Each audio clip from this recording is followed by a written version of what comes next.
요나서 파노라마. 주제: 구원은 여호와께로서 말미암나이다. 요나서의 이야기는 유년주일학교 어린이들이라도 두루루 할 정도로 유명한 이야기입니다. 그런데 정작 요나서를 통해서 말씀하시고자 하는 주제, 즉 하나님의 마음을 알고 있느냐 하는 점은 별개입니다. 그렇다면 요나서의 주제가 무엇일까요? 선교의 사명입니까? 요나의 불순종입니까? 이방인의 구원 문제입니까? 물론 요나서를 통해서 이러한 교훈을 받을 수는 있다 하여도 요나서를 통해서 말씀하시려는 중심 주제는 아닌 것입니다. 그럼에도 불구하고 대부분의 해석들이 요나서의 주제를 이방인의 선교로 여기고 있습니다. 이렇게 생각하는 것은 성경의 역사성을 무시하고 성경을 저물어 보는 데서 오는 한계입니다. 그러면 구속사의 맥락에서 바라보면 요나서를 통해서 말씀하시려는 바가 무엇일까? 요나가 선지자로 세움을 받은 시대적인 좌표가 언제인가? 여로보암 2세가 북이스라엘의 왕으로 있을 때입니다. 당시는 정치적으로는 번영을 누리고 있었지만 영적으로는 여로보암 1세가 세운 금송아지 우상을 섬기고 있던 암흑기였습니다. 그런 이스라엘을 회개케 하기 위해서 세움받은 요나에게 아닌 밤중에 홍두깨 내미는 식으로 이방인의 선교 사명이 주어진다는 말입니까? 다시 말하면 선민 이스라엘의 멸망을 당할 지경에 이르렀기 때문에 파송받은 선지자에게 이방인의 선교 사명이 주어진단 말인가요? 이방인에 대한 선교의 문은 그리스도가 오셔서 중간에 막힌 담을 허시고 둘로 하나를 만드신 후에 또 가라사대 너희는 온 천하에 다니며 만민에게 복음을 전파하라 하신 신약시대에 이르러서 열리게 되는 것입니다. 요나가 선지자로 세움을 받는 시기는 내가 땅의 모든 족속 중에 너희만 알았나니 하신, 즉 선민 이스라엘을 통해서 그리스도를 보내시려는 준비를 하고 계시던 시대입니다. 그리스도가 오시기까지는 이스라엘은 메시아가 오실 통로로 거룩하게 구별이 되어야 했던 것입니다. 그렇다면 요나서의 주제가 무엇일까? 회개를 촉구하는 하나님이십니다. 요나서에서 하나님은 어떤 하나님으로 계시되어 있는가? 은혜로우시며 자비로우시며 노하기를 더디하시며 이내가 크시사 뜻을 돌이켜 재앙을 내리지 아니하시는 하나님으로 계시되어 있습니다. 이런 하나님의 자기 계시는 일찍이 모세에게 여호와로라 여호와로라 자비롭고 은혜롭고 노하기를 더디하고 인자와 진실이 많은 하나님이로라 하고 계시하신 바입니다.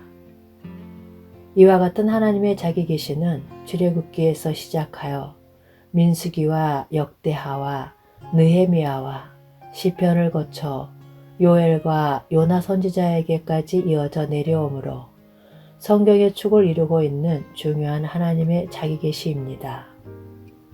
그렇다면 하나님은 최우선적으로 누가 회개하고 돌아오기를 바라시는 것일까요? 이스라엘입니까? 아니면 니느웨입니까? 이 점에서 요나서의 내용과 기록한 목적은 반드시 일치하고 있는 것이 아님을 유념해야만 합니다. 요나서의 내용은 니느웨에 관한 것이지만 요나서의 기록 목적은 그들에게 들려주기 위해서 기록하게 하신 것이 아니라는 말씀입니다. 요나는 아모스 선지자와 같은 시기, 즉 여로보암 2세가 40년 동안 왕위에 있을 때에 세움받은 선지자라는 점을 유념하시기 바랍니다.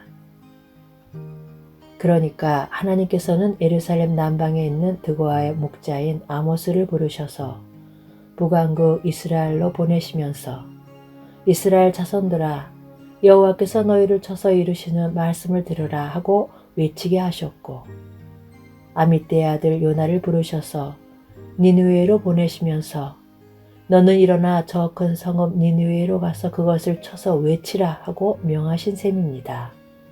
그렇다면 요나를 니느웨로 보내신 하나님의 의도가 무엇일까요?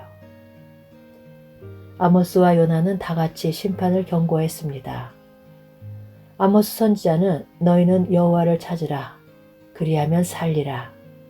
염려컨대 저가 불같이 요셉의 집에 내리사 멸하시리니 베델에서 그 불들을 끌 자가 없을까 하노라 하고 외쳤습니다. 요나도 그 성에 들어가며 곧 하룻길을 행하며 외쳐 가로되 40일이 지나면 니느웨가 무너지리라 하고 외쳤습니다. 그런데 심판의 경고를 들은 이스라엘과 니느웨는 각각 어떻게 반응을 했을까요? 아스리 수도 니느웨 백성들이 하나님을 믿고 금식을 선포하고 물원대소하고 굵은 배를 입은지라 합니다. 그렇다면 하나님의 선민인 이스라엘에서는 더 큰 회개운동이 일어났어야 할 것이 아닙니까?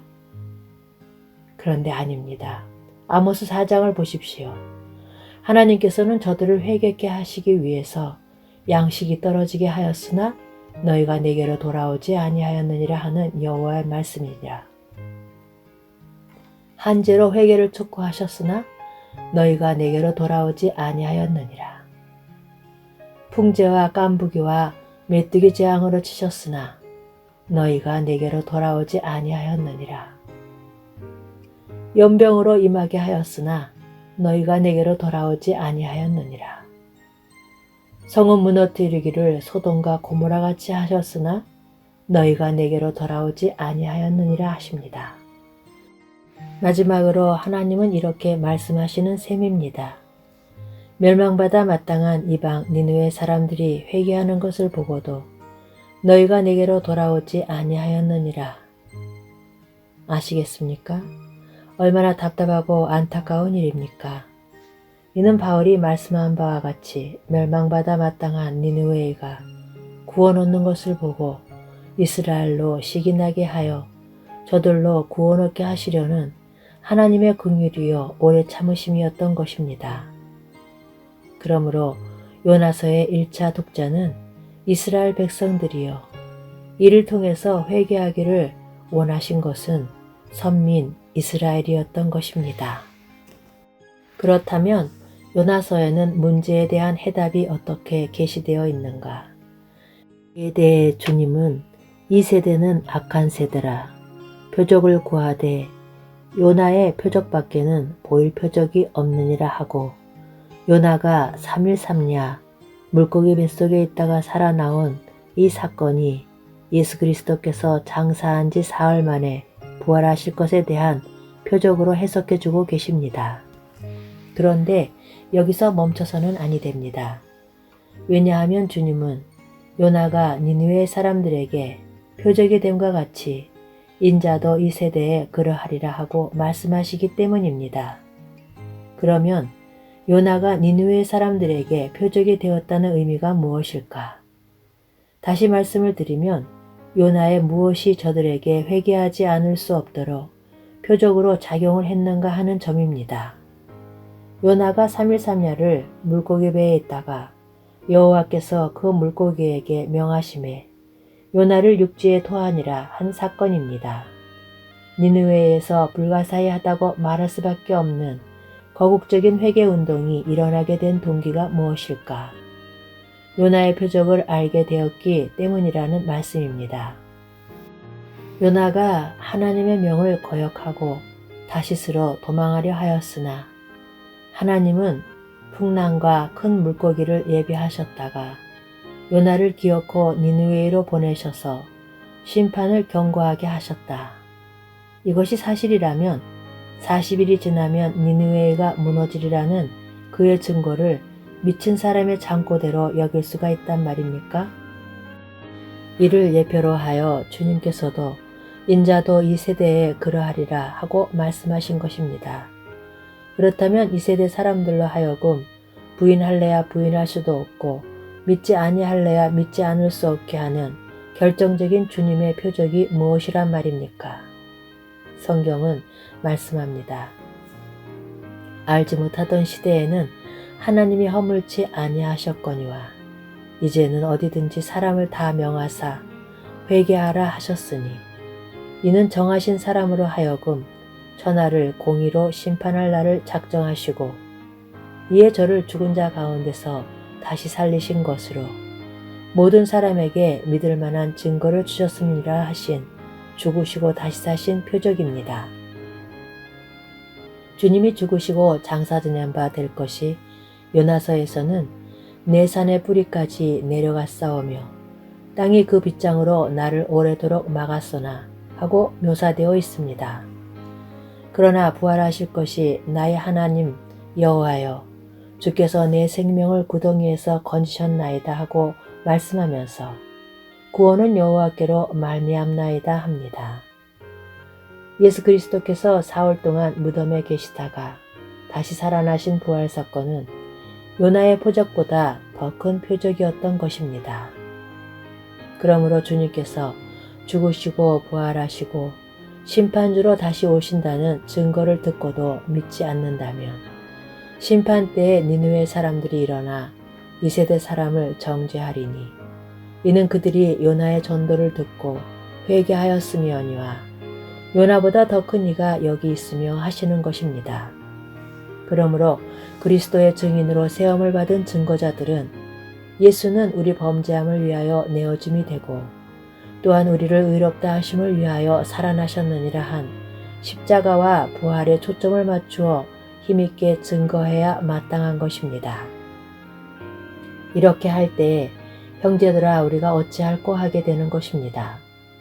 요나서 3장 10절에서는 하나님이 그들의 행한 것, 곧 그 악한 길에서 돌이켜 떠난 것을 감찰하시고 뜻을 돌이키사 그들에게 내리리라 말씀하신 재앙을 내리지 아니하니라 하고 말씀합니다.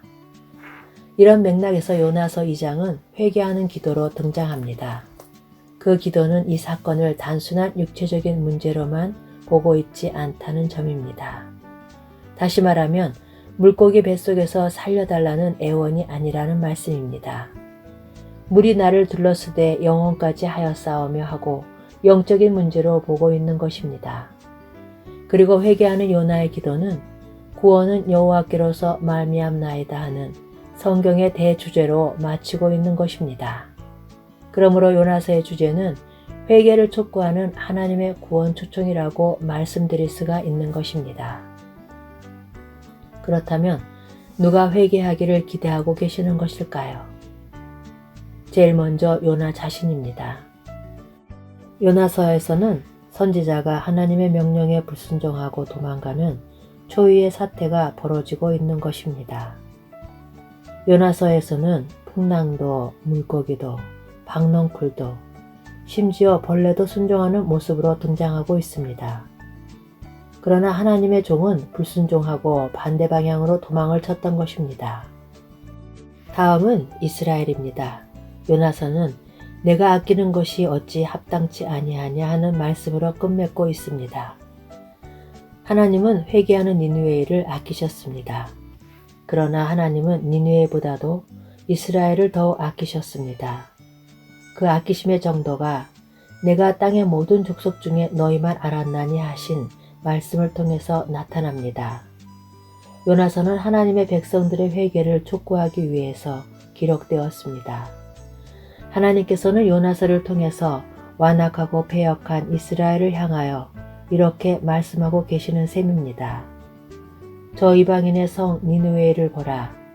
저 이방인들은 요나의 경고를 듣고 회개하여 그 성이 멸망당하지 않고 구원을 얻었다. 이제 너희에게 말한다. 너희도 회개하고 여호와께로 돌아오면 살 수가 있다. 그러나 이것을 보고도 회개하지 않는다면 더 이상 보여줄 표적은 없다. 이것이 최후 통첩이다. 마지막으로 니느웨, 즉 이방인들은 우리들의 회개를 촉구하고 있습니다. 하나님은 모든 사람이 구원에 이르기를 기뻐하십니다. 요나도 회개했고 니느웨도 회개의 표적이 되었습니다. 그러나 이스라엘은 니느웨의 표적을 보고도 끝내 회개하지 않다가 멸망을 당했습니다. 형제여, 당신은 어떻게 하시겠습니까? 회개하고 복음을 믿고 구원을 얻으시겠습니까? 아니면 돌이키지 않다가 멸망을 당하고야 말 것입니까? 요나서를 통해서 회개를 촉구하시는 궁극적인 목표는 당신입니다. 아멘.